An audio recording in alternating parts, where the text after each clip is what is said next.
आज उनके निधन की खबर सुनकर के हम लोग सब लोग जो है मर्माहत हैं, दुखी हैं। हमारी जब बात हुई, जब वो दिल्ली जिस दिन एम्स में एडमिट हुए, उस दिन भी हमारी फ़ोन पे उनसे चर्चा हुई, बात हुई। इस मुश्किल घड़ी में जब हमारे पिता हमारे साथ शारीरिक रूप से नहीं रहे, तो हमेशा ऊर्जा देने का काम, मनोबल को बढ़ाने का काम उन्होंने किया। रघुवंश प्रसाद का जाना ना तो समाजवाद का अंत है और ना ही राजद का, लेकिन झटका इतना बड़ा है कि पूरी बिहार की राजनीति को इसने सन्न कर दिया है। कोई कुछ बोलने की स्थिति में नहीं है। सभी रघुवंश प्रसाद को याद कर रहे हैं और इन बातों पर जिक्र कर रहे हैं कि कैसे रघुवंश प्रसाद ने बिहार की राजनीति में लगातार अपना योगदान समाजवाद के पक्ष में रखा। आज रघुवंश हमारे बीच में नहीं है, लेकिन उनको याद करते हुए हम लगातार श्रृंखलाएं चला रहे हैं। हम आपको याद दिला रहे हैं कि कैसे रघुवंश प्रसाद अपनी राजनीतिक आइडियोलॉजी के लिए अपने जीवन से भी कॉम्प्रोमाइज़ कर गए।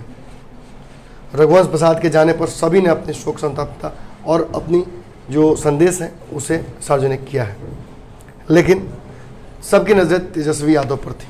तेजस्वी यादव क्या बोलते हैं, उन्हें किस तरह से याद करते हैं। इस दौरान तेजस्वी यादव ने मीडिया से मुखातिब होते हुए अपनी बातें रखी और भावनाओं को व्यक्त करते हुए कहा कि शब्द कम पड़ रहे हैं। पिता के समान थे, पिता के साथ खड़े थे। पिता की गैर मौजूदगी में उन्होंने वो स्थान प्राप्त किया जो स्थान मेरे लिए अभिभावक से भी बड़ा है। उन्होंने मुझे गाइड किया, समझाया, और जिस भी वक्त मैं अकेला महसूस करता था मैं उनके समक्ष चला जाता था और उनसे राजनीतिक मार्गदर्शन प्राप्त कर लेता था। ये विवाद का समय नहीं है। तेजस्वी यादव और रघुवंश प्रसाद के बीच बहुत सारे मनमुटाव थे, लेकिन इन विवादों की वजह से उनकी जो व्यक्तिगत निजी जो उनका रिश्ता था वो कभी ख़राब नहीं हुआ।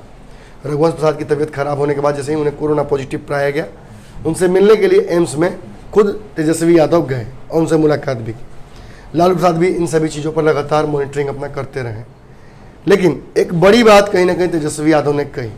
तेजस्वी यादव ने कहा कि जब मैं दिल्ली में उनसे मिलने गया था और अपने पूरी बॉडी का वो चेकअप करा रहे थे, उस दौरान उन्हें कोरोना नहीं था, लेकिन निमोनिया की शिकायत थी और बार बार मुझसे वो जिक्र कर रहे थे। उस दौरान मैंने उनसे वादा मांगा था और उन्होंने वादा किया भी था कि स्वस्थ होकर बिहार की राजनीति में वापस आएंगे और राजद के झंडे को बुलंद करेंगे, ठीक उसी तरह जिस तरह से लालू प्रसाद यादव के साथ वो करते आए हैं।